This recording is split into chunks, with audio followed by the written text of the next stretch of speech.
สบายดีเป็นสาย YouTube เราเรื่องข้อหันวันนี้เสาร์วันที่1 ธันวาคม 2022ชี้เฮือในชี้มันจะกันหมดแต่ละ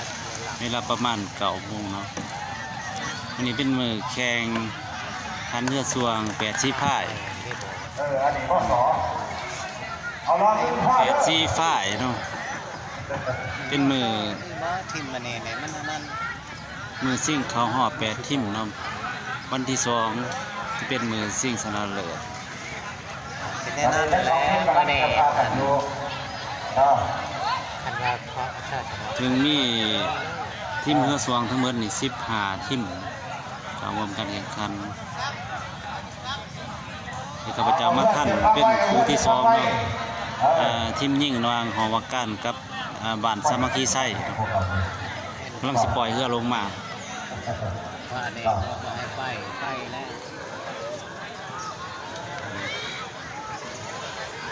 จุดปล่อยเรือก็คือเครื่องคว้าทามน้ำเสกกระเทียจังหน่อยนะระยะการแข่งขันประมาณ200 เมตรเนาะ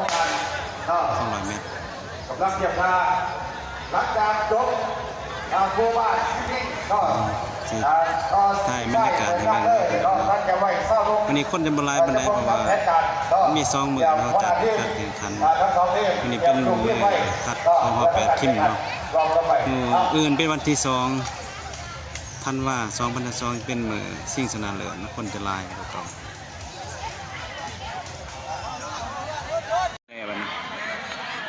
ปล่อยออกมาแล้วเนาะระหว่างทีมยิ่งหอวักการพอกับทีมยิ่งบ้านสามัคคีไส้ออกมาแล้ว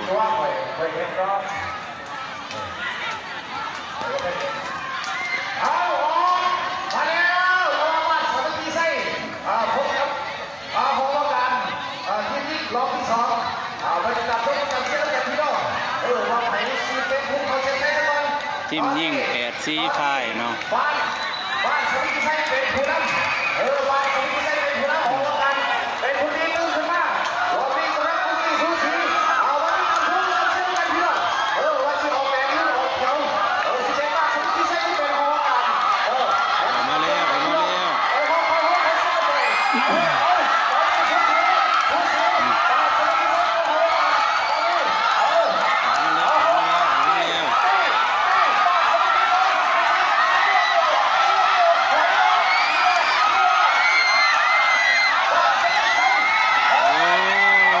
สุดใจเลย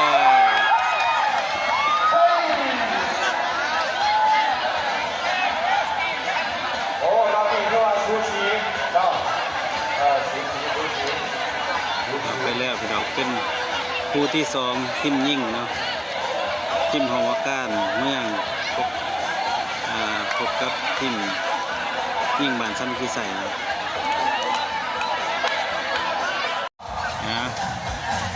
คู่ที่1เนาะของทีมทรายของการแพนการพบกับของการสนมเมืองนะของการเป็นการสุดสีขาวเป็น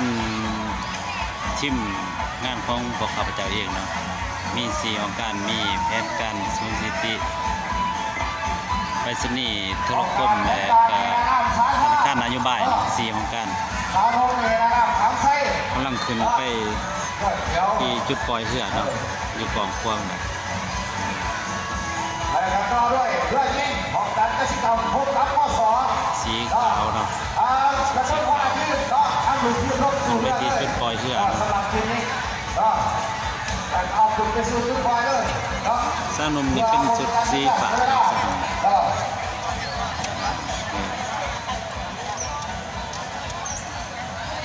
สร้างนมเนาะนี่มีสุดสีฟ้าพอกันในห่อทมิตรเนาะของหัวเสียงหัวช่วงซ้ายนะ8 สีฟ้า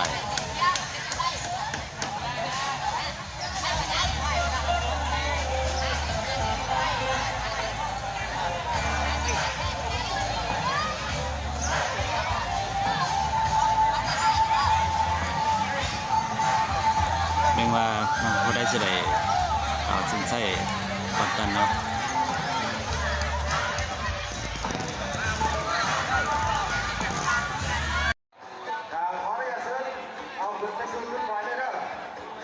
ตอนนี้กำลังเที่ยวเพื่ออยู่ที่จุดปล่อยเนาะสุจิกาเป็นการแผนการสุจิภาเป็นการสนุนเนาะ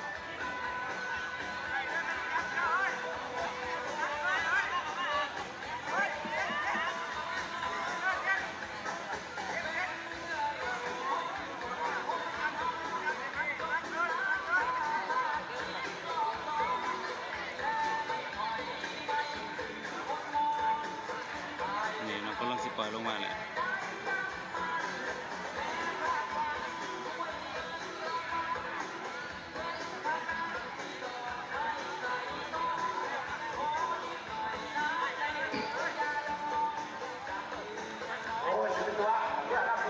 ระยะแข่งมันประมาณ200 เมตรครับ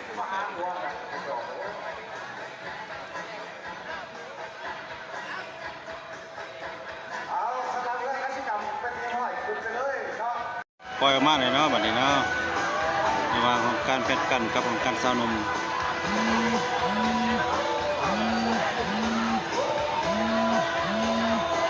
แล้วบัดนี้เนาะของการแพทย์กันอยู่เบื้องสาขาเนาะของการสนับสนุนการใส่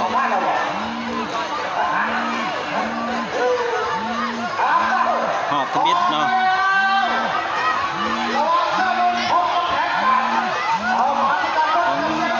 ทีมให้สงสัยต่อแรงการของการสนม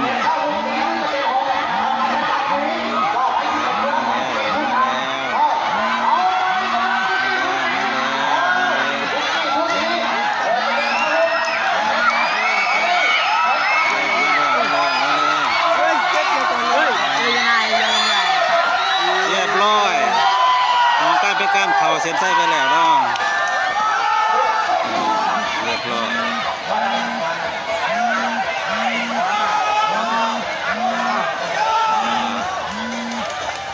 ได้ละแต้ม1 แต้มเนาะ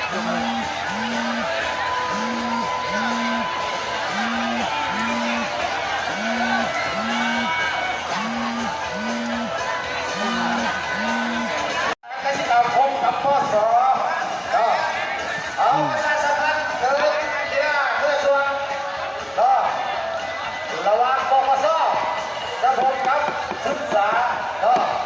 ปปสแทนนานาผังไส้ศึกษาแทนนานาชาลานี่คือเป็นทีมของการเป็นการเนาะเพื่อมาจาก4 ภาคส่วนเนาะเป็นทีมหนึ่งมีของการเป็นการสวิสิติของการไปรษณีย์โทรคมเลยกับธนาคารนโยบายเนาะ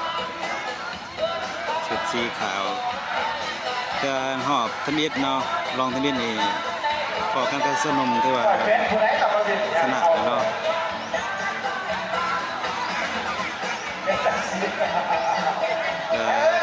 รอบอีก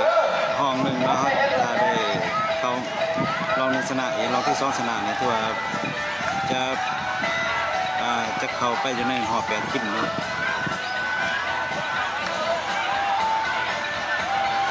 คือ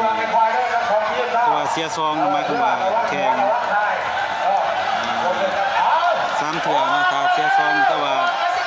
ตกเลยเนาะเสีย2 รองตัวตกมีทีมยิ่งมากเนาะมอซอกับกสิกรรม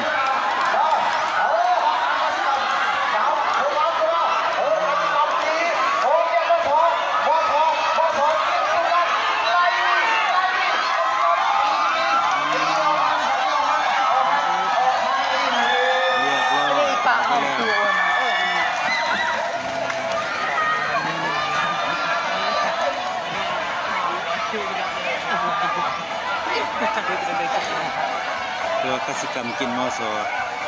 เอาข้าวผัดก็ถึงเอามันจะคงไหม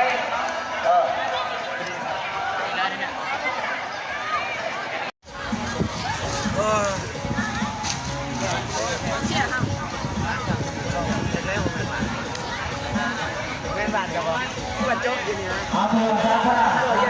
ขับไส้เนื้อสีเขียวแถลงข่าวนานักเพื่อนซาท่าเนื้อสีแดง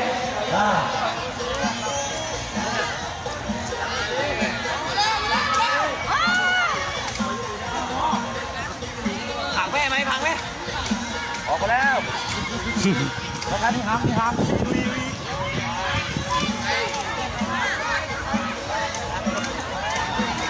ญาติจะถ่ายรักกันรักกันสิลมเอาจับเชือกมาแล้วพี่น้องเอาเชือกมาให้รถไปเชือกพี่น้องช็อตทับนี่ออกมาแล้วหัวซาท่าเชือกรับแขน มาแล้วมาแล้ว